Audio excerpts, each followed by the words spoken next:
Telecommunication કોમ્યુનિકેશનની વાત જ્યારે કરી છે સંચારની એ કોમ્યુનિકેશનની, ત્યારે ટેલિકોમ્યુનિકેશન એટલા ઝડપથી આગળ વધી રહ્યું છે કે હવે ફેક્સ મશીન આપણા માટે કોઈ નવી વાત નથી રહી. કેટલી સંસ્થાઓ આવી ગઈ, રાજકોટ આશ્રમમાં પણ આવી ગઈ, રામકૃષ્ણ આશ્રમમાં ફેક્સ આવી ગયું, અને રાજકોટમાં પેજર પણ આવી ગયું. પેજર કે ટીપ ટીપ કરીને તમને ગમે ત્યાં હો તમને મેસેજ મળી જાય, ભલે વન વે કોમ્યુનિકેશન છે. પેજર લેટેસ્ટ ટેકનિક એ રાજકોટમાં આવી ગઈ. આખા ગુજરાતમાં શહેર રાજકોટ પહેલું શહેર છે જ્યાં પેજર આવી શકે છે. 2 દિવસ પહેલા જ આવ્યું પેજર. અને સેલ્યુલર ફોન્સ 2 વર્ષની અંદર સેલ્યુલર ફોન્સ એટલા જ ભારતમાં સામાન્ય રીતે જેટલા અમેરિકા અને સિંગાપુર મલેશિયામાં છે કે મોટર ગાડીમાં ચાલતા ચાલતા ટ્રેનમાં જતા જતા તમે બધી જગ્યાએ ફોનમાં વાત કરી શકો. ફોન તમારી સાથે ચાલે, ગમે ત્યાં તમે મેસેજ કરશો, વાતચીત કરશો. Cellular phones. તો ટેલિકોમ્યુનિકેશન સંચાર કોમ્યુનિકેશન બધું આગળ વધી રહ્યું છે. પણ આટલું હોવા છતાં પણ સાથે સાથે કોમ્પ્લિકેશન પણ વધી રહ્યા છે. બાહ્ય ઉપકરણો વધી ગયા છે, બાહ્ય ફેસિલિટીઝ વધી રહી છે, પણ છતાં પણ મનની શાંતિ વધારે ને વધારે ઓછી થતી જાય છે. માણસના મનમાં કોમ્યુનિકેશન, બહારનું કોમ્યુનિકેશન વધી ગયું છે. જેમ વાત કરી કે સોફા પર બેઠા બેઠા તમે પોતાના મિત્રો સાથે હજારો માઇલ દૂર વાતચીત કરી શકો, પણ એ સોફા પર તમારા બાજુમાં તમારા પોતાના પુત્ર સાથે તમે કોઈ કોમ્યુનિકેશન નથી કરી શકતા. થોડા દિવસ પહેલા સમાચાર પત્રમાં વાંચ્યું, વિદેશમાં પતિ પત્ની વચ્ચે છેલ્લા 35 વર્ષોથી અબોલા છે. 35 વર્ષથી. વૃદ્ધની ઉંમર 85 વર્ષની છે અને એક જ ઘરમાં રહે છે. પોતાના ઓરડામાં વૃદ્ધ રહે છે, પોતાની રસોઈ બનાવે છે. એટલે શું કરવું, માથું ફૂટી ગયું, આ ઉંમરે મારે રસોઈ બનાવવી પડે છે, કારણ કે એક દિવસ અબોલા છે. પતિ પત્ની વચ્ચે કોઈ કોમ્યુનિકેશન નથી 35 વર્ષથી. આગળ કોમ્યુનિકેશન ટેકનિક એવી ડેવલપ થઈ ગઈ કે હજારો માઇલ દૂર આપણે કોમ્યુનિકેશન કરી શકીએ છીએ. વાયરલેસ, સેલ્યુલર ફોન્સ અને ઈમેલ આવી ગયું, પેજર આવી ગયું, બધું આવી ગયું, પણ આ કોમ્યુનિકેશન ઘટી રહ્યું છે. એટલે કે મનનું મેનેજમેન્ટ, મનનું કોમ્યુનિકેશન ઓછું થઈ ગયું છે, મનની શાંતિ ઓછી થઈ ગઈ છે. અને એટલે જ બર્ટન રસલે કહ્યું હતું કે unless man increase in wisdom as much as in knowledge, every increase of knowledge will mean increase of sorrow. માણસ જો જેટલું જ્ઞાન અર્જન કરવા વધી ગયું છે, સાથે સાથે એની ખરેખર વિસ્ડમ, બુદ્ધિમત્તા, જે બુદ્ધિમત્તા એ ફક્ત બાહ્ય જ્ઞાન પ્રાપ્ત કરવાની માહિતીનો સંચય નથી, જીવન જીવવાની કળા, મનને કંટ્રોલ કરવાની કળા, એ જો સાથે સાથે નહીં હોય, વિસ્ડમ નહીં હોય, તો every increase of knowledge will be increase of sorrow. જેટલા તમે આગળ વધશો આ બાહ્ય ક્ષેત્રમાં, જેટલી ફેસિલિટી વધશે એટલું તમારું દુઃખ વધશે. કેટલા વર્ષો પૂરે બર્ટન રસલે કહ્યું. અને આપણા વિશ્વને ત્યારનું કહ્યું કે ઉમા હોય સુખમ મસ્કોમાં મસ્તી, એમાં જ અનંતમાં જ પરમ આનંદ છે. એ સિવાય બાહ્ય પદાર્થોમાં સાચો આનંદ નથી. ન શાંતિ એ ભાવમાં શાંતિ પણ નથી. એ વાત તો આપણે પહેલા કહીએ કે ડોક્ટર રસેલે વિદ્વાની પણ નથી. આપણે આજે જોઈ રહ્યા છીએ કે આ બધું પ્રત્યક્ષ દેખાય છે કે આટલા બધા આપણે દરેક ક્ષેત્રમાં આગળ વધ્યા, પણ સાથે સાથે મનની શાંતિ હજી તૂટી રહી છે. કારણ છે આપણે મનનું મેનેજમેન્ટ જાણવાની. એટલા જ માટે આજે આ એકાગ્રતાનું જ્ઞાન એ સમસ્ત વિશ્વમાં દરેકે દરેક ક્ષેત્રમાં અત્યંત મહત્વનો વિષય બન્યો છે. અને એ લોકો ઘણી રિસર્ચ કરી રહ્યા છે. અને જે વિદેશમાં એ લોકો જ્યારે લે છે કોઈ પણ વિષય, પછી એને ખૂબ ઊંડાણથી જાય છે. અને એ અંધારે એસ જોવા એમણે એને રિસર્ચ કરી છે. હોલેન્ડ હાઈસ્કૂલમાં, હોલેન્ડની હાઈસ્કૂલમાં એમણે રિસર્ચ કરી. 1 વર્ષ સુધી એમણે બધા સ્ટુડન્ટ્સને ધ્યાન કરે. અને એમાં એમણે જોયું કે જે સ્ટુડન્ટ્સ ખૂબ સારી રીતે ધ્યાન કરતા હતા અને આંતરિકતાપૂર્વક ધ્યાન કરતા હતા, એમાં એમણે મન લગાડીને ધ્યાન કરતા હતા, એ લોકોનું પરફોર્મન્સ બધી રીતે સારું હતું. બીજા બધા છોકરાઓ, બીજા બધા વિદ્યાર્થીઓ ભણવામાં, રમતગમતમાં, ઇતર પ્રવૃત્તિમાં, એના બિહેવિયરમાં, દરેકે દરેક વાતમાં એ લોકો ચડિયાતા નીકળ્યા, જે લોકો સારું ધ્યાન કરવામાં મન પડાયું હતું એ લોકો. આ એમને રિસર્ચ કરી. અને હવે ઘણી જગ્યાએ કેટલી બધી રિસર્ચ ચાલી રહી છે. અમેરિકામાં ઘણી યુનિવર્સિટીમાં હવે ધ્યાન એક કમ્પલસરી સબ્જેક્ટ આપવામાં આવે છે. અને એવી રિસર્ચ કરી ડ્રગ એડિક્ટ્સ, જે લોકોને નશીલી પદાર્થોનું સેવન કરવાનો નશો લાગી ગયો છે, એવા ડ્રગ એડિક્ટ્સ કે સ્મોકર્સ, ચેઇન સ્મોકર્સ, હંમેશા એ લોકો જે ધૂમ્રપાન કરે છે, આવા બધા લોકોમાં પણ એ લોકો ટ્રાન્સેન્ડેન્ટલ મેડિટેશનના ક્લાસીસ કર્યા, ધીરે અભ્યાસ કર્યો અને ધીરે ધીરે એ લોકોમાં આ પ્રવૃત્તિ ઓછી જોવા મળી છે. એમાં એમને પોઝિટિવ રિસ્પોન્સ મળ્યો. એવી જ રીતે થેરેપ્યુટિક વેલ્યુ ધ્યાન મેડિટેશન, અંગ્રેજી લેટિન શબ્દમાં કહે છે મેડિટરી. મેડિટરી એનું નામ અર્થ થાય છે ટુ હીલ, એટલે કે એને રાહત પહોંચાડવી. હીલ કોઈ પણ રોગને આપણે જ્યારે દૂર કરી શકીએ છીએ એને એ રોગ એનો દૂર થઈ ગયો, રોગ હીલ થઈ ગયો. મેડિટેશનનો અર્થ થાય હીલ. એટલે મેડિટેશનનો અર્થ જ થાય છે લેટિનમાં કે રોગ મુક્ત કરવું. અને આ મેડિટેશનને કારણે કેટલા બધા ભૌતિક રોગો પણ એ વિદ્યાર્થીમાં માણસોમાં ઓછા થઈ રહ્યા છે. બ્લડ પ્રેશર ઓછું થાય છે, એવું આપણે જોયું. બીજા ઘણા બધા જોયા. ઇમ્યુનિટી વધારે ડેવલપ થાય છે. અને જે ચેપી રોગ હોય છે, ચેપી રોગો જ્યારે લાગેલા હોય છે, જે લોકો ધ્યાન કરે એમાંથી 70% લોકોના ચેપી રોગ જે હતા એ 1 વર્ષની અંદર ઓછા થઈ ગયા. અને હોલિસ્ટિક મેડિસિન પર અમે વાત કરી.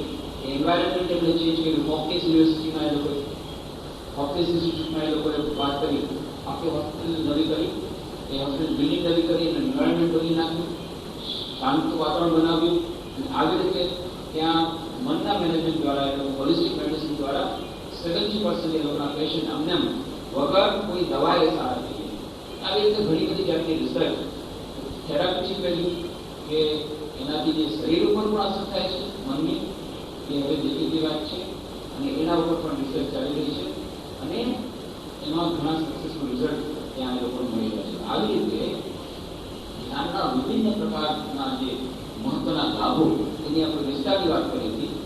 આ થોડુંક આપણે જે અત્યારે જેની વાત એમાં મળી છે એની જ વાત આપણે કરીએ છીએ, પણ આની વિસ્તારની વાત આપણે કરેલી છે. એવી રીતે ધ્યાન દ્વારા ફક્ત જે માણસ ધ્યાન કરે છે એના ઉપર પ્રભાવ પડે છે એટલું જ નહીં, એના આસપાસના વાતાવરણમાં પણ ફરક પડે છે. અદભુત વાત. એ વાઇબ્રેશન, એટલે જો કોઈ એટલા જ નથી મંદિરમાં લોકો શું કરે ધ્યાન કરે છે. એક સાથે કોમ્યુનિટી મેડિટેશનનો શું અર્થ છે?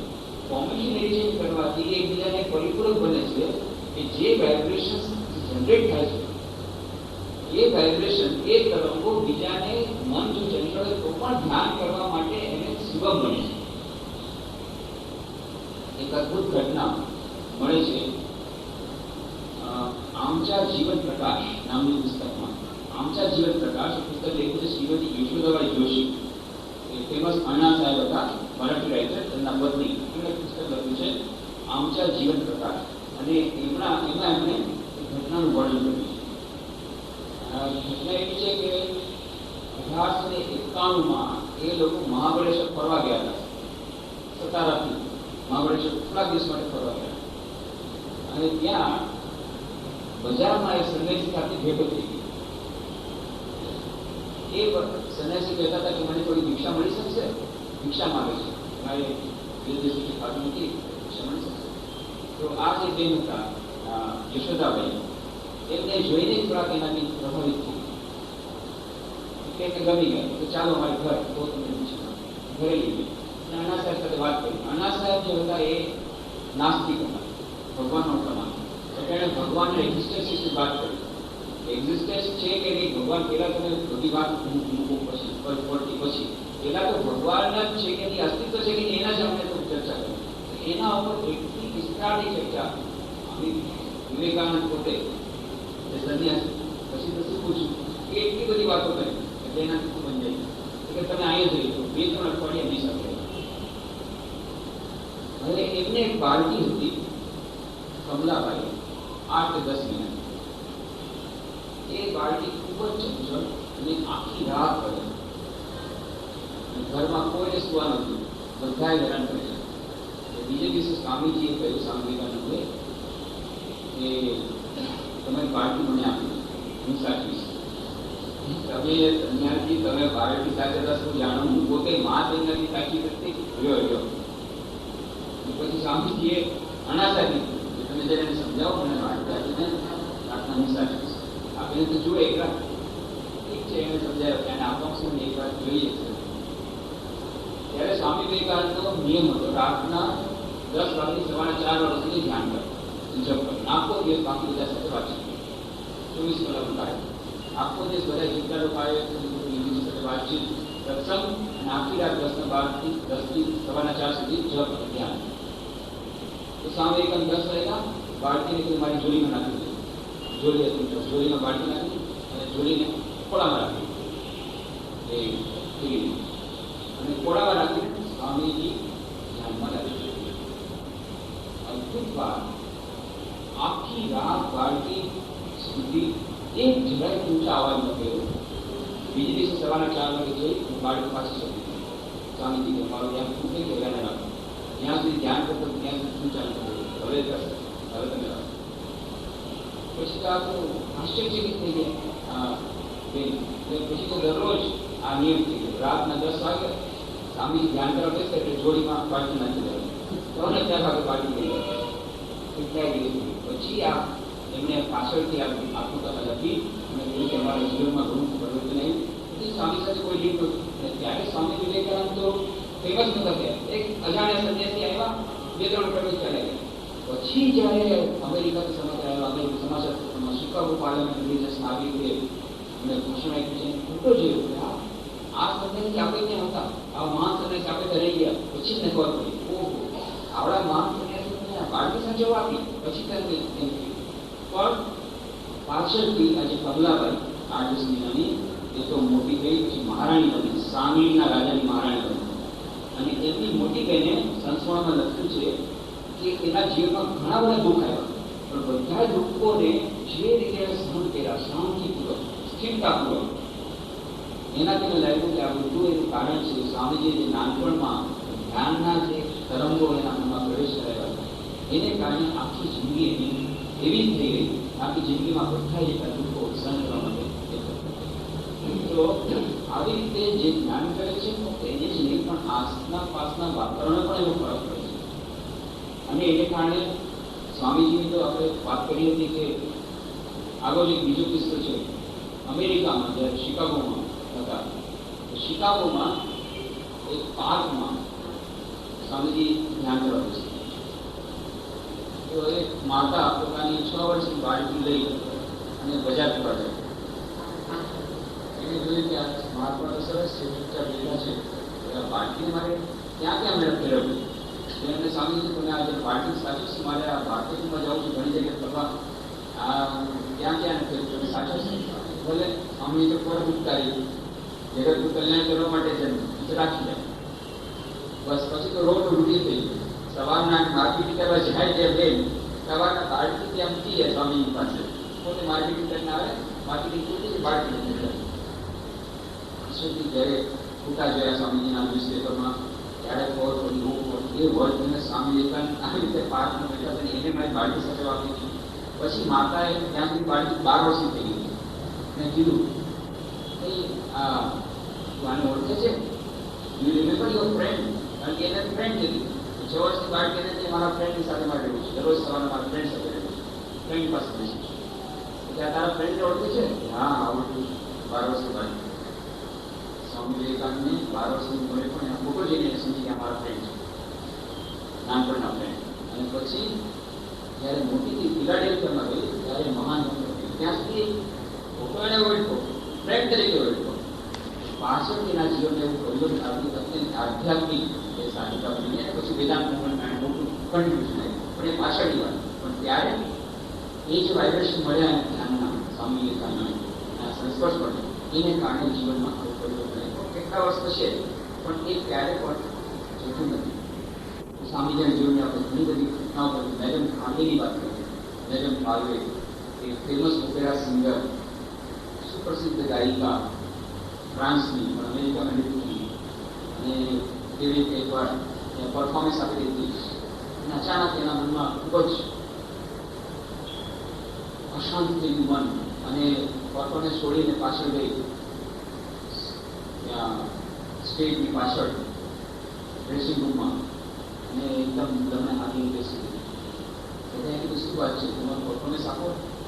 મને પરફોર્મન્સ આપવાની જ્યારે ઈચ્છા જ નથી, મનમાં એકદમ ખરાબ થઈ ગયું. પણ શું કારણ છે ખબર નથી, કેમ કે આપવું તો પડશે. લોકો ત્યાં આટલા બધા લોકો ત્યાં બેઠા છે, આટલી મોટી લેખની, એટલે ન છૂટકે ગયા ગમે તેમ કરી પરફોર્મન્સ આપીને આવી અને લગભગ દેવો સાલતમાં ત્યાં ડ્રેસિંગ રૂમમાં બેસી ગયા. ત્યારે ખબર નથી કેમ મનમાં એવું થયું છે, પણ ત્યારે એ લોકો કીધું કે that was one of the best performance of the career. આ બીજાને લાગ્યું, પણ એને ત્યારે મન ખૂબ જ દુખ્યું. અને ત્યાં જ્યારે ગઈ પાછળ પરફોર્મન્સ પૂરું કર્યા પછી ત્યારે ન્યૂઝ એના માટે વેઇટ કરતા હતા. એની પોતાની દીકરી વળીને હસન થઈ ગઈ. એ જ વખતે જ્યારે એના મનમાં આવું થયું ત્યારે વળી હસન થઈ ગઈ. એના થોડી તક જાય એને કારણે પહેલેથી જે મન એના જીવનમાં ઘણી જાતની કરુણાઓ હતી છે. અને આને કારણે એ મનનું સંતુલન લગભગ થયું છે. અત્યંત મન દુઃખી થઈ ગયું. અને પછી હવે તો બસ મારે આત્મહત્યા કરો છે, બીજું કોઈ ઉપાય નથી. દિવસ રાતે છે અને 3 વાર એ તળાવ હતું એના ઘરની થોડેક દૂર, 3 વાર તળાવમાં આત્મહત્યા કરવા ગઈ. અને 3ય વાર કોણ જાણે કેમ એના પગ એક બીજા મકાન તરફ લઈ ગયા, જે મકાનમાં સ્વામી વિવેકાનંદ. અને એની એક ફ્રેન્ડ હતી, એને ઘણી વાર કીધું સ્વામી વિવેકાનંદ જા, એક ઇન્ડિયન યોગી છે, અને મને શાંતિ મળશે. મારે કોઈ યોગી કોઈ હું વિશ્વાસ નથી કરતી, મારે ક્યાંય નથી જવું, અને મારું મનનું સમાધાન કોઈ કરી શકે એમ નથી. મારા મનની શાંતિ પાસે આવી શકે એમ નથી. મારી દીકરી પાસે આવી નહીં શકે ને મારા મનની શાંતિ નહીં મળશે, મને ગેરંટી છે. મને જો દીકરી તો મારી અપાવી શકે, વળીને જ ઉપસ્થિત થઈ જાય તો જ મને મનની શાંતિ મળશે. અને બાળકી બીજી વાતમાં પણ દીકરી તો પાછી નહીં આવે. બસ મારે ક્યાંય જવું. 4થી વાર જ્યારે તળાવને કંપની મળવા માટે ઊંડીને મળવા માટે પાછા પગના થોડી ગયા. અને આ વખતે દરવાજા સુધી જાતિ પાછી આવતી ત્યાં વખતે કોણ જાણે તેમ દરવાજા સુધી ગઈ અને ધમકી મારી. અને ડોક્ટરે દરવાજો ખુલ્યો. તરત જ ત્યાં ડોક્ટરને કીધું સ્વામી વિવેકાનંદ ઓરડામાં લઈ ગઈ. સ્વામી વિવેકાનંદ ઓરડામાં અત્યંત શાંત જોઈને જ કહ્યું, My dear child, why are you so restless? Partly must be attention. Yes. આ તો જાણે અને પોતાનું ભાન નથી, કેવી રીતે આવી છે, શું કરવા છે, કાંઈ ખબર નથી. એકદમ યંત્રવત એકદમ કાલે બેસી થોડીક વાતની કાંઈ વાત નહીં. સ્વામી વિવેકાનંદ બેઠા છે, એકદમ કાલે સામે ધીરે ધીરે ધીરે ધીરે પછી સ્વામીજીએ બધી વાત કરી. મેં કાવ્યના પૂર્વના જીવનની બધી વાત કરી. આમાંથી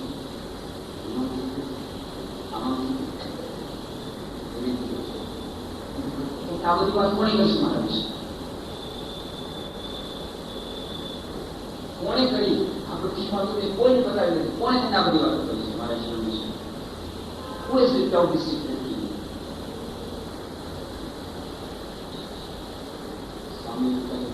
It is necessary that someone should tell me in order to know all these things.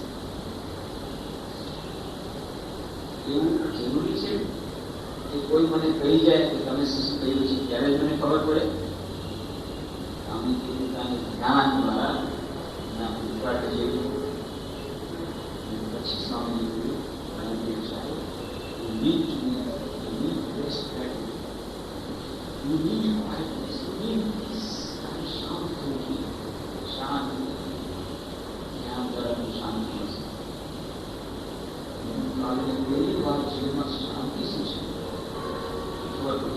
બીજું કાંઈ નથી. એ જે સંસ્પર્શમાં આવ્યું સ્વામીજીના ધ્યાનના જે વાઇબ્રેશન્સ એ તરંગો એના મન પર અને આખું જીવન બદલાઈ ગયું. આગળ પછી તો સ્વામી વિવેકાનંદ સાથે ઇજિપ્ત વગેરે વગેરે યાત્રા કરી હતી. સ્વામી વિવેકાનંદ મહાસભાની વેલુ મઠ આવી હતી. વેલુ મઠમાં આવી અને ત્યાં રામકૃષ્ણના મંદિરમાં એણે ગાયન ગીત ગાયા, ભજન ગાયા. અને સ્વામી વિવેકાનંદને કેવી રીતે જીવ પડ્યું હતી બધી સમજાય ભજન ખાવું આવી રીતના ઘણા બધા દૃષ્ટાંત છે કે ધ્યાન દ્વારા કેવળ પોતાનું જ નહીં પણ અન્યનું પણ જીવન પરિવર્તન થાય છે. એના વાઇબ્રેશન્સને એવી અસર થાય છે. એટલા માટે ધ્યાન ધ્યાન દ્વારા એકાગ્રતા આવે છે, મનની એકાગ્રતા પણ વધે છે. અને આપણે જોયું છે કે એ રીતે બીજાને પ્રવૃત્તિ કરે છે. સ્વામી વિવેકાનંદ નાનપણથી જ ધ્યાન શીખો કે બાળપણમાં રમત રમે છે, રમત રમે છે, એની રમત ધ્યાન કરવાની રમત નાના બાળકો. અને એવી રીતે રમત રમી રહ્યા છે ને એક રીતે સાપ આવ્યો, બાકી બધા દૂર ભાગી ગયા. પણ સાપ આવીને સામે બેઠો છે એને ખબર પણ નથી. ઘણી વાર થઈ ગઈ જ્યારે વિલે એના નામ વિલે હતું અને માતા જ્યારે ભુવનેશ્વર ગઈ આવે છે ઉપર ઓરડામાં શું કરી રહ્યું છે વિલે દરવાજામાંથી જુએ છે 25 ડિગ્રી જાય છે. અહીંયા વિલે બેઠો છે, સામે સાપ બેઠો છે. ક્યારે કરશે અને ભુવનેશ્વર ગઈ જો હું જાઉં તો સાપ પાછું પડી ગઈ કઈ કરી નથી શકતી. ધીરે ધીરે સાપ પોતાના ચાલુ ગયો. ભુવનેશ્વરી જીવન પ્રાણમાં પ્રાણ આવ્યો, જીવમાં જીવાયો. પછી વિલે આ સાપ આવ્યો કે તું ગયો કેમ નહીં? સાપ ક્યારે ખબર નહીં. નાનપણમાંથી એટલો ધ્યાન દીધું કે ખબર નથી સાપ ક્યારે આવ્યો અને ક્યારે ચાલી ગયો. એ વિલે પછી સ્વામી વિવેકાનંદ બની એકાગ્રતા. પાછળથી જયારે અમેરિકામાં જતા હતા કેટલી વાર એવું થઈ ગયું કે એટલા ધ્યાનમાં મગ્ન ટ્રામ કારમાં બેઠા છે, એ ટ્રામ કાર પોતાનું ડેસ્ટિનેશન કહીને ચાલી ગઈ, એ ધ્યાનમાં છે. કંડક્ટર કહ્યું, well sir where do you want to go? આ તો લાસ્ટ ડેસ્ટિનેશન આવી ગયું, હવે ઉતરો. મારે તો ત્યાં જવું છે, પાછા બેસો આમાં પાછું જોશે ત્યારે, પણ હવે ત્યારે ધ્યાન રાખજો. એ ડેસ્ટિનેશન બહાર થઈ ગયું પણ સ્વામી વિવેકાનંદની જગ્યા એક વાર ભાષણ દેવા માટે લેક્ચર દેવા માટે જાય છે પ્રસ્તુતિનામાં ટાઈમ થઈ ગયો છે લેક્ચર દેવા માટે અને આ તરફ સ્વામીજી જઈ અને અરીસા સામે ઉભા છે. અરીસા મોટો અરીસો અરીસા સામે થોડું મોટું આજુ પાછા લેક્ચર આપવાનું જ્યાં લેક્ચર કોણ ત્યાં જાય છે. થોડી ત્યાં અડધો સુધી ગયા, થોડી પાછા અરીસા પાસે આવી જાય. જે બેને આ બધું ઓર્ગેનાઇઝ પ્રોગ્રામ આશ્ચર્ય થઈ ગયા. આગળ સંન્યાસી આખી અરીસામાં જોવાની આને શું પડી છે આજે એટલું બધું શું મેકઅપનું હોય સંન્યાસીને તો વારંવાર પાછું અરીસામાં જવું પડે છે. અને આની લેક્ચરનો ટાઈમ થઈ ગઈ છે, સમજતા નથી, લોકો ત્યાં ઉતાવળા થઈ ગયા છે. આ ઇન્ડિયન લોકોને સેન્સ નથી, આ બધું મનમાં થાય. અને પછી સ્વામીજી 3-4 વાર કહ્યું કે બેને જાય કીધું, You see, I'm trying to recollect my existence, but I'm forgetting how do I live. That is why I'm going again and again to remind I'm a body, I'm the body. As soon as I get out of the mirror, again I feel I'm not.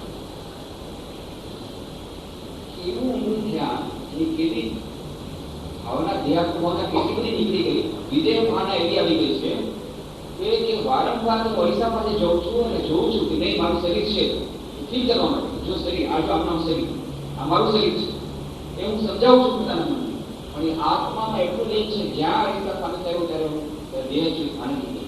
જ્યાં સુધી દેહ બુદ્ધિ નિયમ પછી ભાષણ કેવી રીતે આપવું એટલું ઉચ્ચ સ્થિતિમાં એમનું મન છે.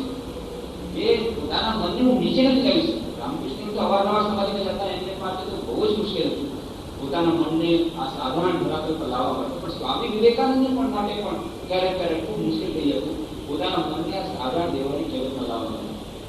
એટલા ધ્યાનથી તેને એટલા જ માટે મનની એકાગ્રતા પણ એવી છે કારણ કે એ જ એકાગ્રતા દ્વારા જ જીવ ધ્યાન થાય છે.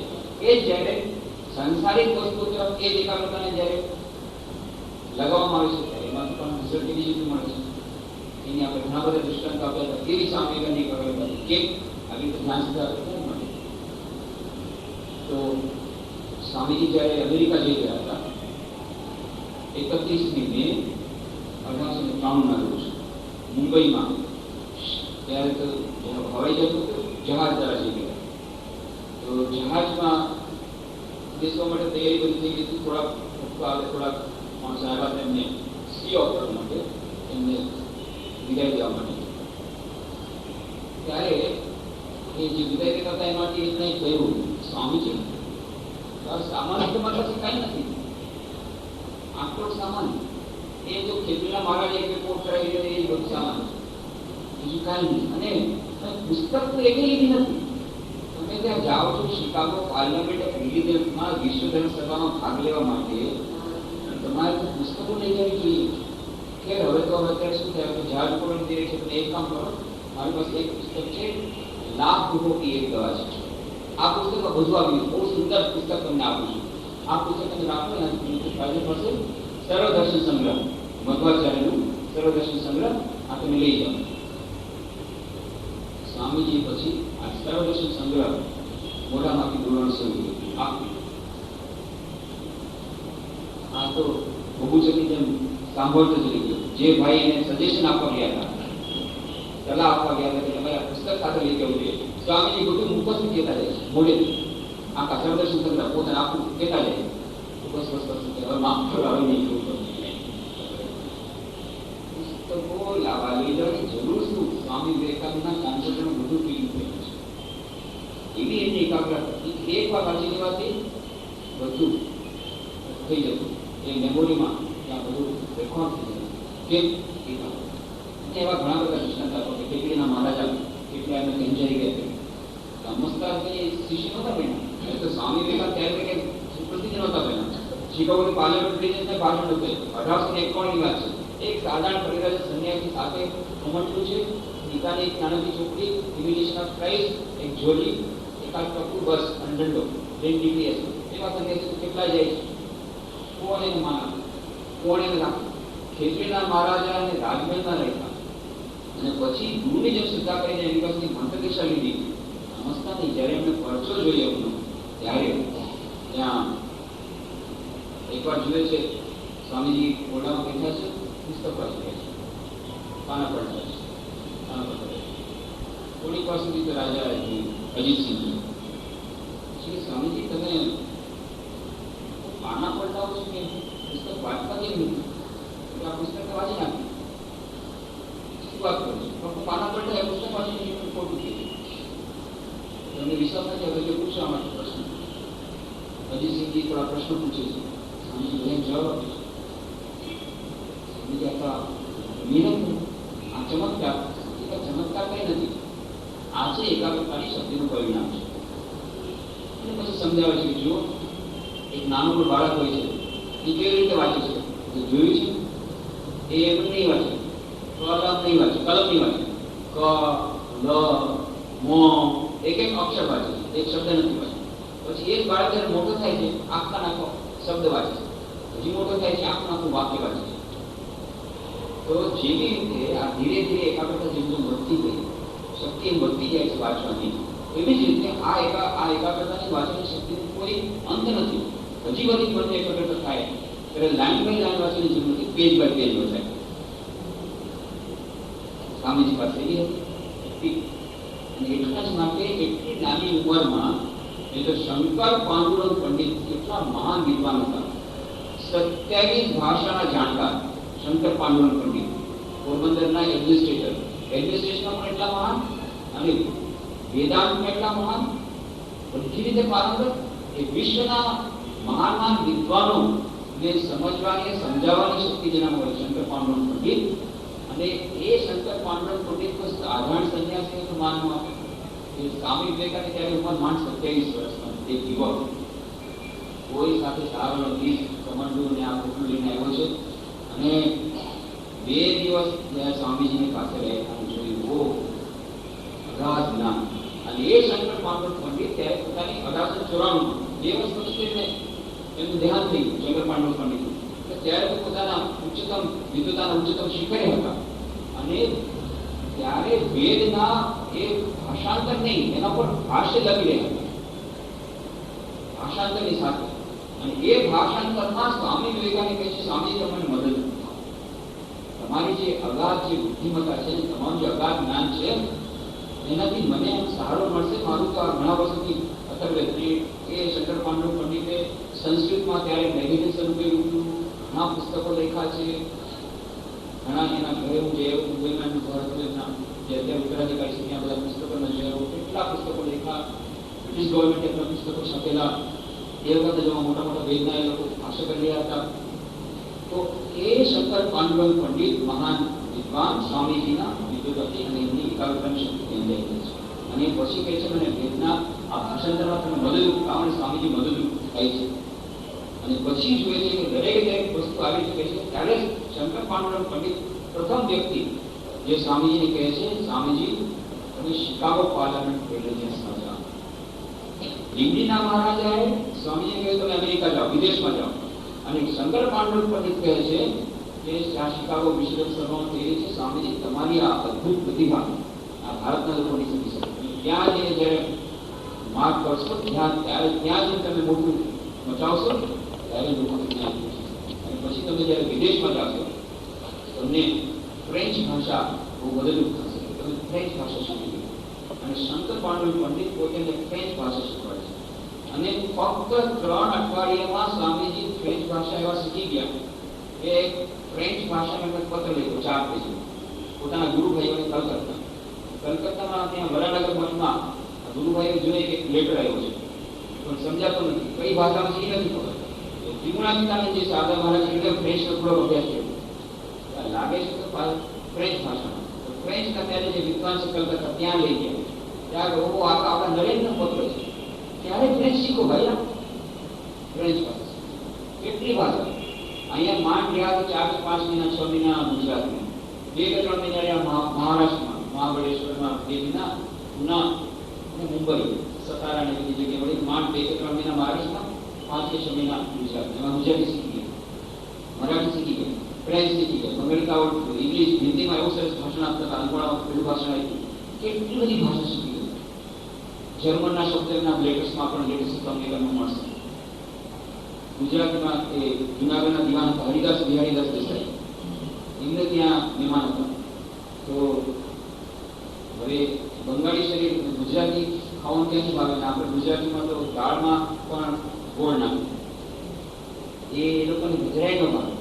ગળી દાળમાં પણ ગળ્યું બધામાં ગળ્યું આ દાળને ગળ્યું તો દાળ તો જરાય ન ભાવે બાકી બધું ચલાવી પણ દાળ તો જરાય ન ભાવે. શું કરું એટલે જે હરિદાસ બિહારી દેસાઈનો જે કુક હતો રસોઈ હતો એને એની સાથે દોસ્તી કરી એની સાથે ગુજરાતીના થોડું વાત દોસ્તી કરી લીધી કે ભાઈ તું આજે દાળ બનાવો થોડાક દાળના દાણા મારા માટે દાળ જે કપાઈ છે થોડા અલગ લાગે અને મને થોડાક લીલા મરચા આપે હું મારા લીલા મરચાને એની દાળ ખાઈ આજે આ દાળ ગળી દાળ બની થાય દોસ્તી કરીને આવી રીતે દાળ પણ એટલા હું ગુજરાતી શીખી ગયો મરાઠી શીખી ગયો કેટલી બધી ભાષા શીખી બધું એક જ કામ વાત કહે છે કે ધ્યાનમાં સિદ્ધ હોવાથી મનની એકાગ્રતા હોવાથી દરેક ક્ષેત્રમાં પારંગત તો ધ્યાનના વિવિધ પ્રકારો જે લાભો એકાગ્રતા પણ થાય દરેક ક્ષેત્રમાં પણ આગળ વધી શકીએ. એનાથી થેરાપીટિક જે વેલ્યુ છે શરીરના રોગો પણ દૂર થાય છે એ બધી વાતો આપણે જોઈ. અને એ સાથે અત્યારે જે આપણા શાસ્ત્ર સુખના શાસ્ત્ર શાંતિ માટે ધ્યાનની આવશ્યકતા છે ઈશ્વરની પ્રાપ્તિ કરવી જોઈએ સત્યનો સાક્ષાત્કાર કરવો હોય અત્યારે સૌથી વધારે બધાની છે મનની શાંતિ. દૈનિક જીવનમાં સુખ શાંતિ નથી આ સૌથી વધારે અર્જન્ટ બધાને જોઈએ એના માટે પણ ધ્યાન અત્યંત મહત્વનું બની જાય છે. તો ધ્યાન જે ઈશ્વર પર ધ્યાન કરવાથી રીતે મન શાંત થાય છે. કોઈ પણ ચોથી તરફ ધ્યાન કરવાથી મન શાંત થાય છે વાઇબ્રેશન ચેન્જ થાય છે મનનું કોન્સ્ટિટ્યુશન બદલાઈ જાય છે બધી આપણે વાત કરી હતી.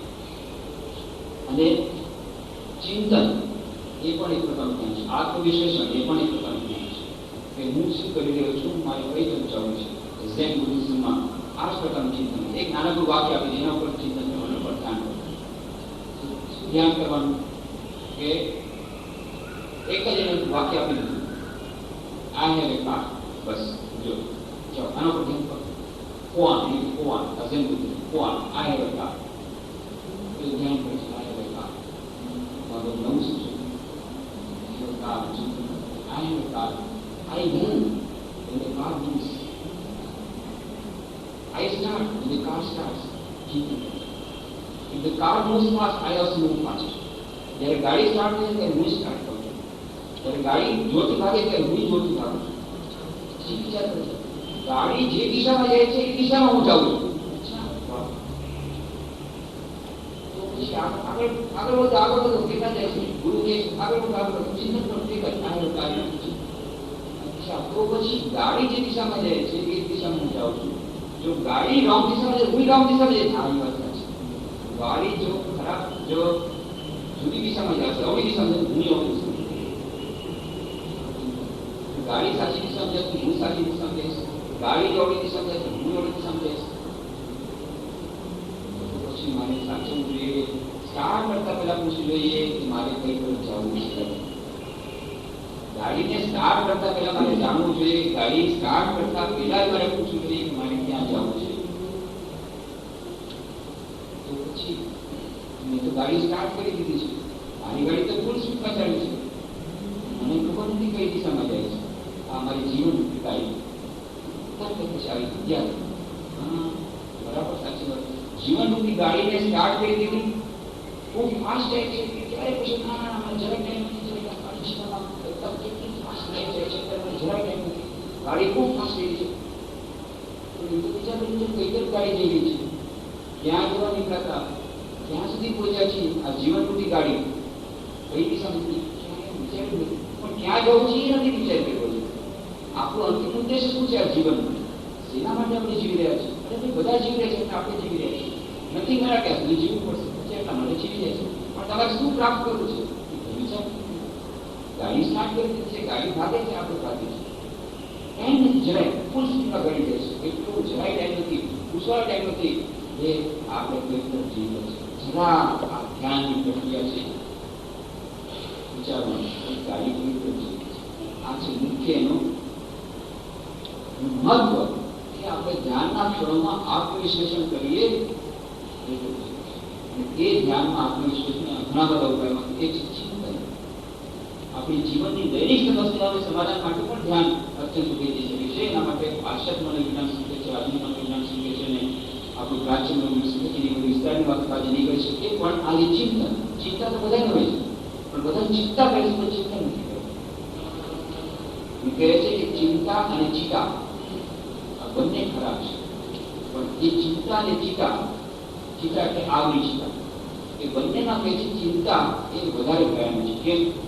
સંસ્કૃતમાં એ કહેવત આપી કે ચિતા છે એ તો મહિલાને મારે છે, અને ચિંતા છે જીવતા છે એને મારી નાખે છે.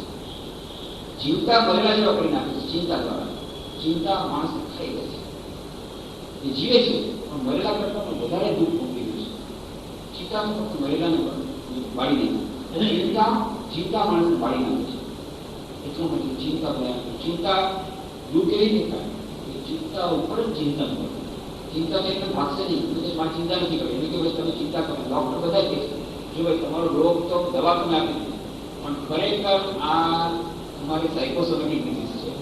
આમાં તમારી ચિંતા ઓછી કરવાની, ટેન્શન ઓછું રાખવાનું. નહીં તો બ્લડ પ્રેશરની ગમે એટલી ગોળી આપીશ એનાથી કાંઈ થવાનું નથી. ચિંતા ઓછી કરવાની. તો ડોક્ટર સાહેબને કીધું પણ ચિંતા જાગી નથી.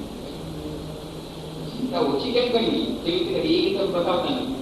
એ ડોક્ટરની બતાવે છે.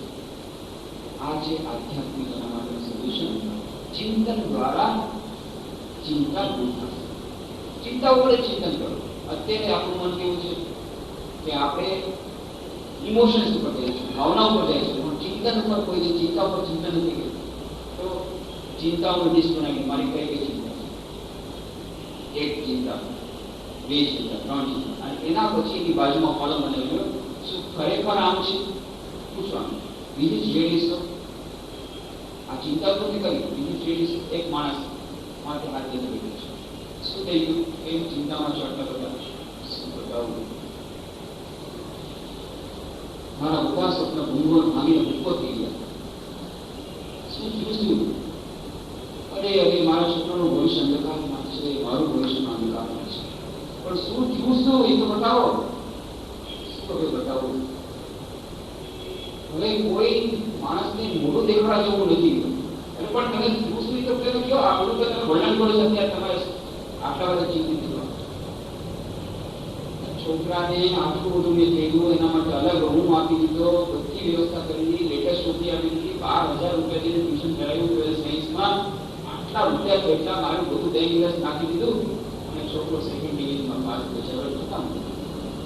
બસ હવે કાંઈ જીવા જેવું જોયું નથી. 8મા ધોરણમાં સાયન્સમાં નાખ્યો તો આટલા રૂપિયા ખર્ચા કર્યા, સેકન્ડ ડિવિઝનમાં આવો નમાલો નહીં, સાવ નમાલો. તો તમારી ચિંતા તેની છે, મને કહ્યું તો ખરા. આખી તો કઈ રીતે હવે તો તમને લિસ્ટ બનાવો. લિસ્ટ પેલું કે હવે હું કોઈને મોઢું દેખાડવા જેવું નહીં કરું. કેમ? કે મારો છોકરો સેકન્ડ ડિવિઝન છે. અચ્છા, બરાબર.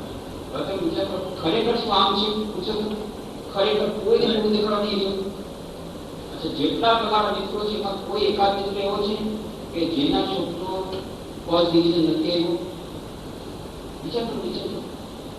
આ લાલુભાઈ છે, એનો છોકરો તો ત્રીજી વાર ફેલ થયો. લાલુભાઈ નું બાલુભાઈ નું શું? બાલુભાઈ નો છોકરો ચોથી વાર ફેલ થયો. અચ્છા, તો સેકન્ડ ડિવિઝન વાળા બીજા કોઈ છે? સેકન્ડ ડિવિઝનમાં હું તો ઘણા છે, ફેરફાર વાળા એના છે, 3 વાર ફેરફાર વાળા ગણે છે.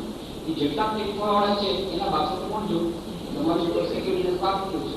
એટલે આ તમારી વાત તો ખોટી થઈ ગઈ ને. કોઈને મોઢું દેખાડવા જેવું નથી. જેટલા ફર્સ્ટ ડિવિઝનમાં પાસ થયા હોય એના બાપ સાથે તમે નહીં મળતા થોડા દિવસ સુધી પૂછે છે તમારી બોલો કેમ સેકન્ડ ડિવિઝનમાં આવ્યો, એટલે તમને ચિંતા થાય, શરમ લાગે, સમજી શકાય. પણ આ જે તમારો છોકરો બીજા કરતા આગળ વધી ગયો એને તો મોઢું દેખાડી શકે. આ વાત ખોટી. કોઈને મોઢું દેખાડવા જેવું નથી એવું નથી. કોઈને મોઢું દેખાડવા જેવું છે, ઘણાને મોઢું દેખાડવા જેવું બની ગયો છે. ચાલો, આ પહેલી વાત.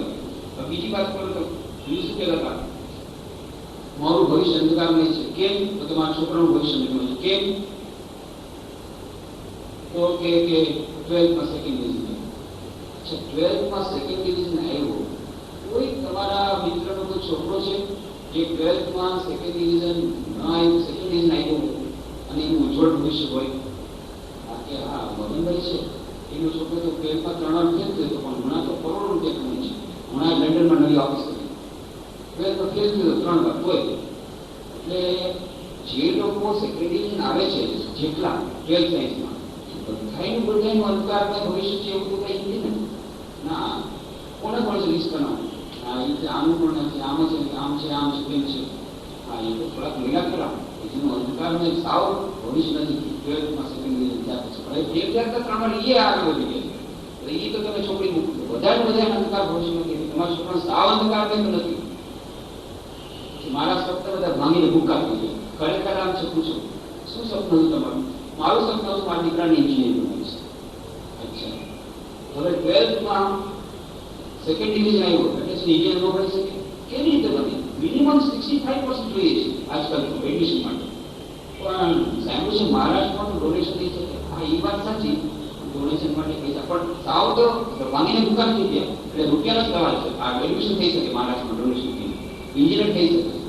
અચ્છા, માની લો તમે ડોનેશનના રૂપિયા ન કરી શક્યા તો માની લો કે એન્જિનિયર ન બન્યું. એક જ તમારું સપનું ઉભો થઈ ગયું. પણ તમારું બીજું સપનું શું હતું? કે દીકરો પૈસાવાળો બને એવું સપનું હતું. દીકરાની સરસ ગાડી થયું હતું. દીકરાની સરસ મોટર ગાડી મળે, દીકરા સરસ બંગલો થઈ હતું. એ બધા સપના તો હજી થઈ શકે એમ છે.